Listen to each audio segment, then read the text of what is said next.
Welcome to assessment for learning class. हम पढ़ रहे थे यूनिट 5 के फर्स्ट पॉइंट में use of assignments. Use of projects हम पढ़ चुके हैं, यूज ऑफ असाइनमेंट्स हम पढ़ रहे हैं, इसके कॉन्सेप्ट को पढ़ चुके हैं, इसके क्या क्या नीड एंड इम्पॉर्टेंस है उसको पढ़ चुके हैं। और आज की क्लास में हम बात करने वाले हैं कि इन असाइनमेंट्स में या इन असाइनमेंट्स को देने से क्या क्या हमें हानियां होती हैं। ठीक है, होमवर्क या असाइनमेंट से क्या क्या हानियां हैं उन पे आज हम बात करने वाले हैं। तो चलिए इसे स्टार्ट करते हैं। गृह कार्य से हानियां या फिर आप इसको कह सकते हो असाइनमेंट से हानि। तो जो सबसे पहला बिंदु है वो है मानसिक थकान।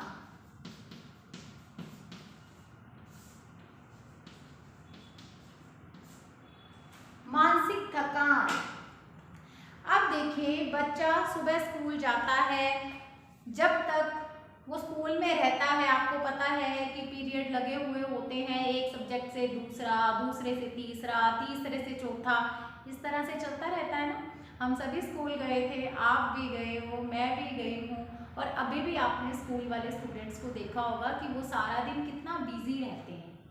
ठीक है, स्कूल से ही इतना थक हार के आते हैं, फिर अगर उनको होमवर्क भी मिलता है तो मैंने बहुत सारे ऐसे बच्चों को देखा है जो स्कूल से घर आते हैं, कपड़े वगैरह चेंज करते हैं, उसके बाद ट्यूशन जाते हैं या फिर उनकी मदर उनको पढ़ाती हैं, जो भी उनके घर में व्यवस्था है, तो मदर भी साथ में लगती हैं या ट्यूशन टीचर है तो वो भी साथ में लगती है, और जब तक वो फ्री होते हैं तो रात के 7-8 बज जाते हैं, अंधेरा हो जाता है, और बच्चों का होमवर्क फिर भी कई बार कंप्लीट नहीं होता। इतना होमवर्क दे दिया जाता है कि बच्चा पूरी तरह से फ्रस्ट्रेटेड हो जाता है।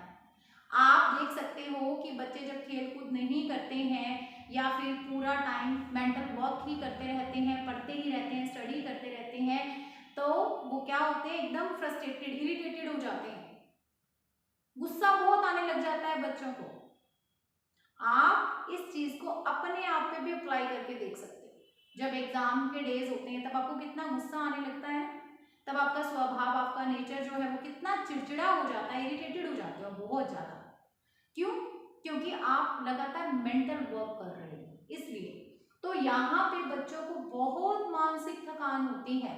एक तो स्कूल के अंदर जो इतना 6 घंटे के लिए वो स्कूल जाते हैं, और इवन यहाँ तक कि 6 घंटे का टाइम तो स्कूल का है, आधा या 1 घंटा पहले उससे, और फिर आधा और 1 घंटा स्कूल की छुट्टी होने के बाद वो घर पहुंचते हैं। लगभग 7 से 8 घंटे वो घर से बाहर रहते हैं। वहां पे स्कूल के अंदर उनको इतने सारे पीरियड्स के अंदर इतने सारे सब्जेक्ट्स को पढ़ना होता है, और इसके चलते उन्हें जो मानसिक थकान होती है वो केवल वहां पे ही नहीं होती, बल्कि होमवर्क के रूप में घर पे भी आती है, असाइनमेंट्स के रूप में घर पे भी आती है। ठीक है, तो इस तरह से बच्चों की ये जो मानसिक थकान है वो डबल हो जाती है, और इसके बहुत नुकसान है। जैसे कि मैंने अभी बताया, नेचर बहुत ही ज़्यादा बच्चों का बदल जाता है, इरिटेटेड हो जाते हैं बहुत ही ज़्यादा बच्चे, या फिर हम ये कह सकते हैं कि बहुत सारे ऐसे बच्चे हैं जो मानसिक रूप से बीमार भी हो जाते हैं, डिप्रेशन में आ जाते हैं, स्ट्रेस फील करते हैं, इस तरह से। तो ये इसकी एक हानि है। उसके बाद जो नेक्स्ट हमारा बिंदु है वो है सामाजिक जीवन की उपेक्षा। सामाजिक जीवन की उपेक्षा। स्टूडेंट्स, आप सभी जानते हैं, हम सभी क्या हैं, यह मानव क्या है, एक सामाजिक प्राणी है ना। हमारा अस्तित्व समाज से ही है, हम जानते हैं इस चीज को। तो बालकों को भी तो उनके सामाजिक जीवन में उसको पूरी तरह से हमने उसका विकास करना है समाज के अंदर, ये जरूरी है ना। उसको भी सामाजिक प्राणी का एहसास दिलाना है। और समाज मुझे लगता है आपको पता ही है, मैं बहुत बार आपको बता चुकी हूँ कि 2 या 2 से ज्यादा लोग जब भी इकट्ठे होते हैं, किसी भी एक बात पे, किसी भी एक प्रकरण, टॉपिक पे चर्चा करते हैं, तो वो एक समाज ही बन जाता है। समाज का मतलब ये नहीं कि भी इतने लोग ही होने चाहिए, नहीं, 2 या 2 से ज्यादा लोग जब भी इकट्ठे होते हैं तो वो जो छोटा सा एक ग्रुप बन जाता है जो एक ही टॉपिक पे बात करता है, सामूहिक चर्चा होती है, वो समाज ही कहलाता है।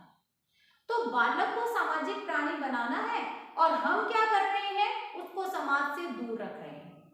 समाज के अंतर्गत क्या होता है, उसका परिवार भी समाज की सबसे छोटी संस्था में आता है, क्योंकि मानव जो है वो समाज की सबसे छोटी इकाई है। और अगर समाज की सबसे छोटी संस्था आपसे पूछी जाए तो समाज की सबसे छोटी संस्था है परिवार। ठीक है, मानव से ही परिवार बनता है, तो सबसे पहले मानव, फिर परिवार, फिर उसका पास पड़ोस, रिश्तेदार, दोस्त, मित्र मंडली, और उसके बाद जो उसका पूरा का पूरा क्षेत्र है वहां तक, फिर उसके क्षेत्र के बाद यानी जैसे कह सकते हैं ना नेशनल लेवल पे, और फिर कहते हैं इंटरनेशनल लेवल पे। इस तरह से सर्कल्स बने होते हैं। तो यहाँ पे बालक को इतना सारा होमवर्क दिया जाता है कि बच्चों के पास अपने पेरेंट्स से भी बैठ करके बात करने का टाइम नहीं होता। अगर बच्चे ज्वाइंट फैमिली में रहते हैं तो उनके पास इतना टाइम नहीं होता है कि वो अपने दादा दादी, चाचा चाची, बुआ के पास बैठ करके उनसे बात कर सकें, बल्कि वो पूरा टाइम अपने कमरे में असाइनमेंट्स ही कंप्लीट करते रहते हैं। तो सामाजिक जीवन से तो दूर कर दिया ना आपने उसको इतना होमवर्क दे करके। और फिर सोचो जब एक ही घर में रहकर बच्चे अपने दादा दादी, चाचा चाची, बुआ इनसे नहीं मिल सकते हैं, तो आप मुझे एक बात बताइए कि वो कैसे पड़ोस में जा पाएंगे, कैसे मित्रों से शाम को मिल पाएंगे, कैसे अपने रिश्तेदारों से मिल पाएंगे, और जब यही पॉसिबल नहीं है तो कैसे अपने क्षेत्र के संपर्क में नेशनल लेवल, इंटरनेशनल लेवल यहाँ तक कैसे पहुंचेंगे। वो तो परिवार वाले जो एक ही घर में रहते हैं वहां से उनके साथ कम्युनिकेट नहीं कर पा रहे हैं, इतने ज्यादा बिजी हैं। तो इस तरह से बच्चे के जो सामाजिक जीवन की उपेक्षा होती है वो भी बहुत मैटर करती है, इसकी हानि है वो भी। देखिए बच्चे ना सब कुछ किताबों में पढ़ के नहीं सीखते हैं। हम बच्चे को कहते हैं कि उसे सामाजिक प्राणी बनाना है, उसमें सहयोग की भावना होनी चाहिए, उसमें आत्मनिर्भरता होनी चाहिए, बड़ों का उसको आदर करना चाहिए, अपनी ड्यूटीज को फुलफिल करना चाहिए। मुझे एक बात बताओ, क्या किताब में पढ़ करके ही ये सारी चीजें हमने आती हैं या वैसे ही आ जाती हैं? तो मुझे ये लगता है कि व्यवहारिक रूप से अपने आप देख करके आ जाती हैं। लेकिन कब आएंगी? जब हम इस समाज के संपर्क में आएंगे। तो बच्चे को सिखाने के लिए, बताने के लिए जरूरी नहीं है कि सारी की सारी चीजें हम उस पर किताब में उससे पढ़ा करके थोपे, ऐसा नहीं। बच्चा सीखेगा कैसे? देख करके भी सीख जाएगा। इन अच्छी आदतों को सहयोग की भावना है, आत्मनिर्भरता है, बड़ों का आदर सम्मान करना है, अपनी ड्यूटीज को फुलफिल करना है, ये बच्चा देख के भी सीख जाएगा। पर देखेगा किसे? अगर किसी के संपर्क में नहीं आएगा, स्कूल जाकर के आएगा, घर पे आके अपने होमवर्क में लगा रहेगा, असाइनमेंट्स में लगा रहेगा, रात होगी सो जाएगा, सुबह उठेगा स्कूल चला जाएगा, तो नहीं सीख पाएगा। तो इसलिए ये भी एक बहुत बड़ा दोष है होमवर्क का कि बच्चे का जो सामाजिक जीवन है वो अस्त व्यस्त हो जाता है। ये कह सकते हैं उसका कोई सामाजिक जीवन रहता ही नहीं, इतना इतना होमवर्क मिलता है बच्चों को। तो सामाजिक जीवन की उपेक्षा ये भी इसकी एक हानि है। स्वास्थ्य व आंखों पर बुरा असर।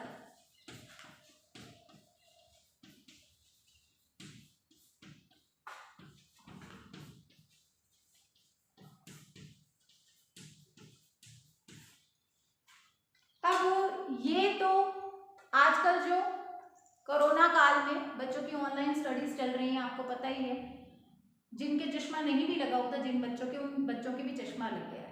चलो ये तो मान लो लैपटॉप पे पढ़ाई करने से या फिर मोबाइल पे पढ़ने से हुआ होगा, लेकिन मैं आपको ये बता दूं कि इससे पहले किताबों से पढ़ने से भी, केवल लैपटॉप या मोबाइल से पढ़ने, ऑनलाइन स्टडी की बात नहीं कर रही हूँ, किताबें पढ़ने से भी बहुत सारे बच्चे जो लगातार स्टडी करते रहते हैं, तो जैसे कि मैंने ये बताया मानसिक थकान होती है, तो इसके अलावा शारीरिक रूप से भी बहुत सारे इसके बुरे प्रभाव देखने को मिलते हैं। खेलकूद बच्चे के लिए ज़रूरी होती है, हमें ये सब चीज़ें पता है, लेकिन जब बच्चे लगातार बिना खेलकूद के मेंटल वर्क ही करते रहते हैं, मानसिक थकान उनको हो जाती है, तो उनका स्वास्थ्य भी बिगड़ता है और इसके साथ साथ उनकी आंखों पर भी बहुत बुरा असर पड़ता है। इसलिए उनको रिलीफ मिलना चाहिए, असाइनमेंट्स देने चाहिए पर सोच समझ कर देने चाहिए, क्योंकि सुझावों में मैंने आगे बताना है, आपको भी बता दूंगी तो वहां क्या बताऊंगी। चलिए आगे है खेल व मनोरंजन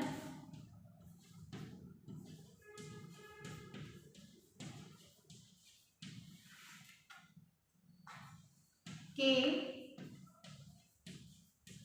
समय की कमी या अवहेलना, कुछ भी कह लो, ठीक है।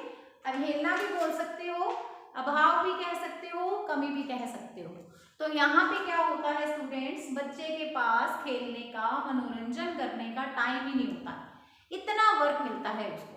तो यहाँ पे क्या ये जरूरी नहीं है खेल कूद, अभी इतने सारे ऊपर जो पॉइंट्स बताए हैं उसको देख करके तो यही लगता है ना कि ये जरूरी है।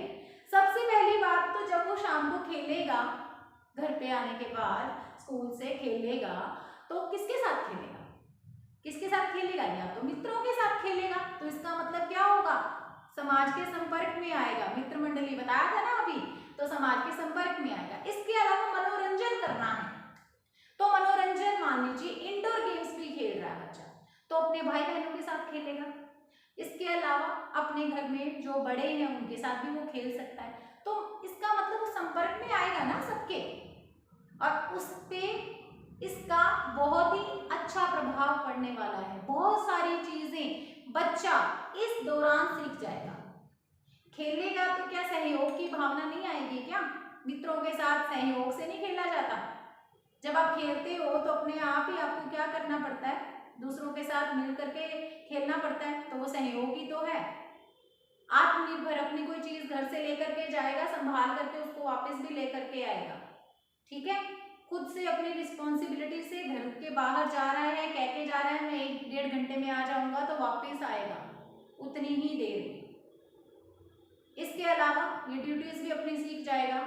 फिर घर में अगर बड़ों के साथ रहेगा, उनके साथ अच्छे से एंजॉय करेगा, मनोरंजन करेगा, तो बहुत सारी अच्छी बातें बड़े वैसे ही बोल करके सिखा देंगे उसे, किताबों में पढ़ने की कोई जरूरत ही नहीं होगी। तो ये भी एक हानि है कि उसके पास ये समय नहीं होता खेलने का, मनोरंजन करने का समय ही नहीं होता, समय का अभाव रहता है, तो वो ये सब कुछ सीखे कैसे, उसके पास तो केवल किताबी ज्ञान ही रह जाएगा, व्यवहारिक ज्ञान उसके पास नहीं आ पाएगा। चलिए नेक्स्ट बिंदु है स्टूडेंट्स हमारा घरेलू कार्यों में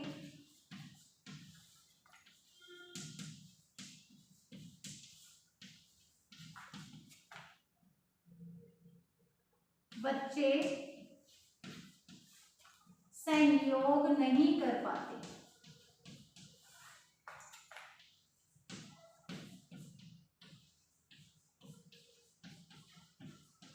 ठीक है, ये भी एक कमी है कि बच्चे घरेलू कार्यों में सहयोग नहीं कर पाते, उनके पास टाइम ही नहीं होता, वो क्या अपने मम्मी पापा की हेल्प करें, नहीं उनके पास समय नहीं होता है, ये भी एक हानि है। क्योंकि पेरेंट्स को हेल्प चाहिए होती है, सबके पेरेंट्स जो हैं इतने कैपेबल नहीं होते हैं कि उन्हें हेल्प नहीं चाहिए। बहुत सारे ऐसे बच्चे होते हैं जिनके जो पेरेंट्स हैं वो कहीं पे मान लीजिए कोई उनका काम है, जैसे रेडी वगैरह लगाते हैं या कुछ और काम है मान लीजिए, तो वहाँ पे उन्हें शाम को अपने बच्चों की हेल्प की ज़रूरत होती है, लेकिन यही होमवर्क के चलते वो अपने पेरेंट्स की कोई भी मदद नहीं कर पाते हैं। ठीक है, तो इस तरह से ये भी इसकी एक कमी है। नेक्स्ट बिंदु है हमारा विद्यार्थी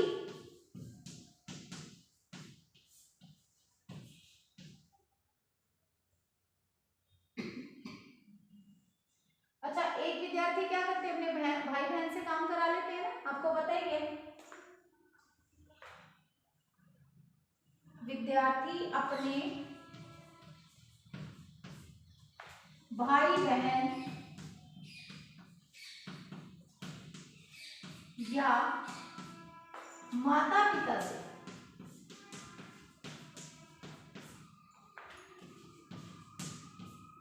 गृह कार्य करवा लेते हैं। आपने भी कभी करवाया है क्या? ये सीन तो मुझे लगता है सबने ही देखा होगा, अपने फ्रेंड से भी करा लेते हैं। ठीक है, तो यहाँ पे क्या है कि विद्यार्थी जो होमवर्क मिलता है, असाइनमेंट्स मिलते हैं, वो अपनी या तो अपनी फ्रेंड से करवा लेते हैं, अपने भाई बहन से करवा लेते हैं, और या फिर अपने पेरेंट्स से करवा लेते हैं। ज़्यादा मिलता है ना होमवर्क, इसलिए फिर वो अपने पेरेंट्स से, अपने भाई बहन से या फिर अपने किसी दोस्त से वो करवा लेते हैं असाइनमेंट्स कंप्लीट। और यहाँ पे भी आपके जो सेशनल्स आते हैं, बहुत बार हम जब उनको चेक करते हैं हमें पता चलता है कि अंदर आपकी राइटिंग नहीं होती है, क्योंकि हमें तो पता चल ही जाता है ये आपकी राइटिंग खुद की है या आपने किसी से काम करवाया है, वही बात है। तो ये भी इसका एक दोष है या इसकी एक हानि है। अब नेक्स्ट बात है कि अभिभावक अगर निरक्षर हो, अभिभावक यदि निरक्षर हो तो गृह कार्य में बाधा आती है। ठीक है, अगर माता पिता पढ़े लिखे नहीं हैं तो फिर वो अपने बच्चे को नहीं पढ़ा पाएंगे और होमवर्क कंप्लीट नहीं हो पाएगा। ठीक है, होमवर्क कंप्लीट फिर नहीं हो पाएगा अगर पेरेंट्स निरक्षर हैं। या फिर वो क्या करेंगे, ट्यूशन लगाएंगे, तो ट्यूशन की फीस सारे जने तो एफर्ड नहीं कर सकते ना, तो भी प्रॉब्लम आएगी। इसके बाद इसका लास्ट बिंदु है ये हानि में कि इसमें जो गृह कार्य दिया जाता है, अधिकतर गृह कार्य दंड स्वरूप दिया जाता है।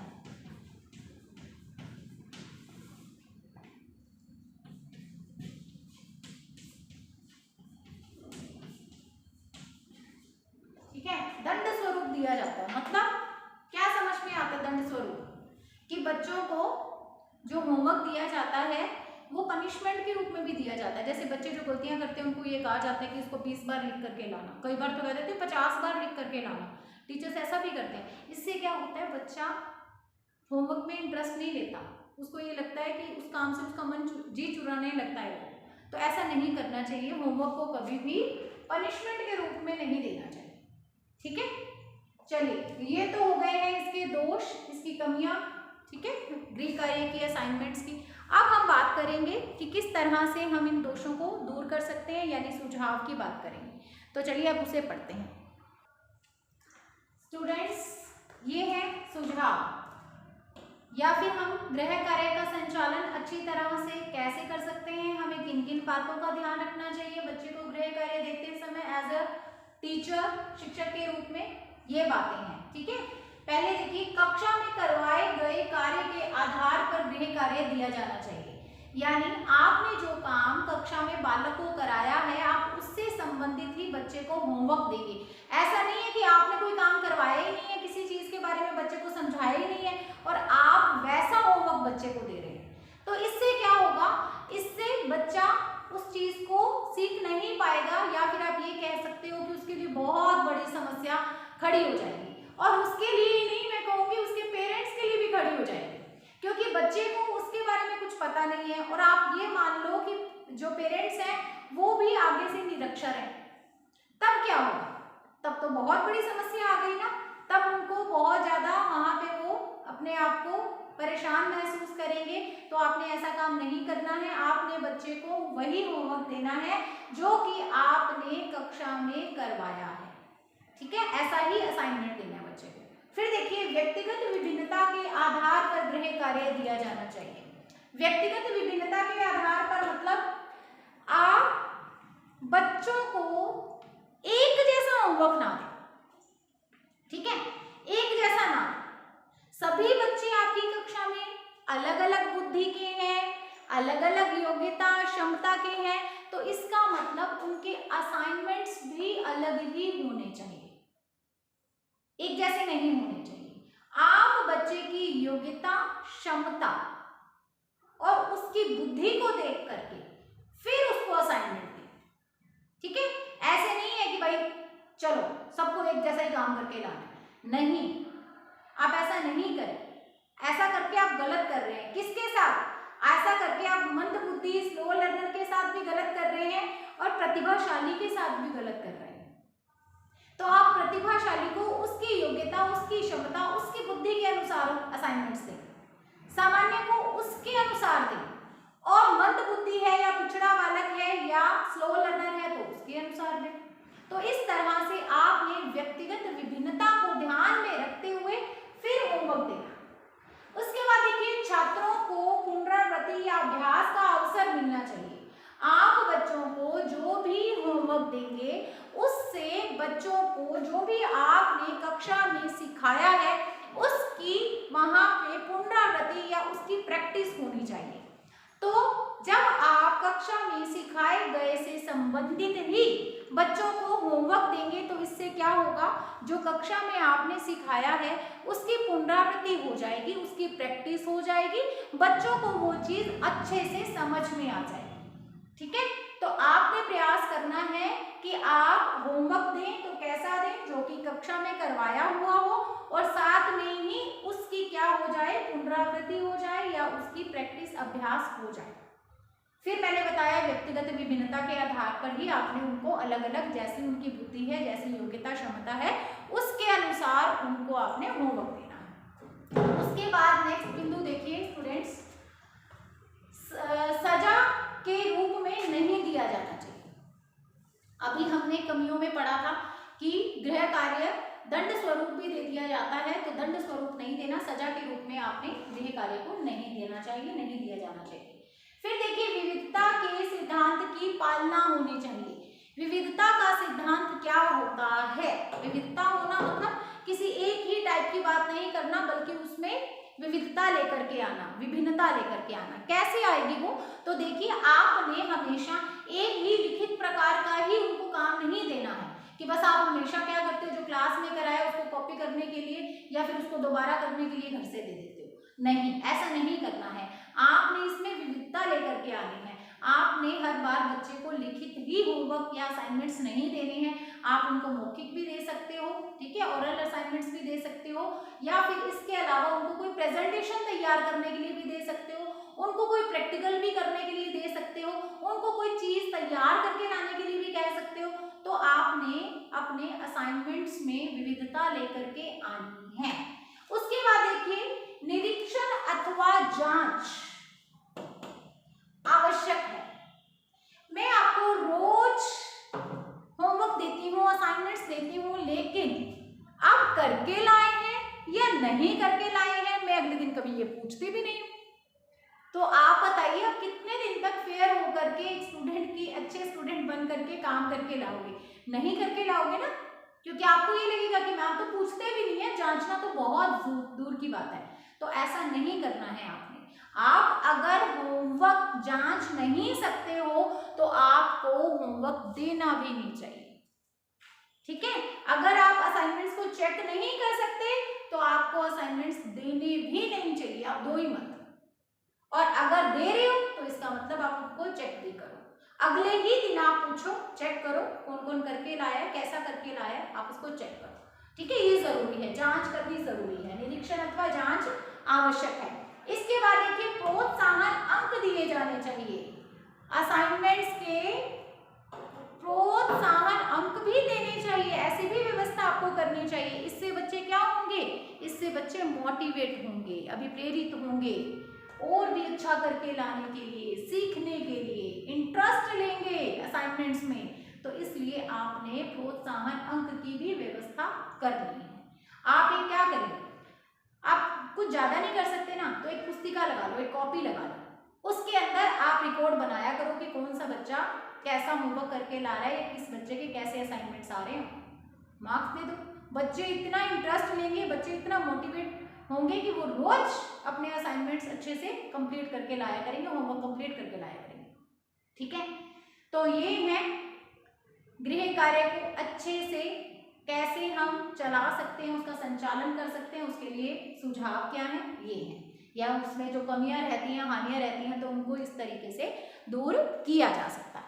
ठीक है, अब यूज ऑफ असाइनमेंट्स, जो हमारी यूनिट 5 के फर्स्ट पॉइंट के अंदर यूज ऑफ प्रोजेक्ट्स है, यूज ऑफ असाइनमेंट्स हैं, सेमिनार्स आएगा, या फिर एक्टिविटीज़ की बात है उसके अंदर, तो काफ़ी सारे छोटे छोटे से टॉपिक दे रखे हैं। तो उसमें ये जो टॉपिक था यूज़ ऑफ असाइनमेंट्स, ये कंप्लीट कर लिया आज हमने, ठीक है।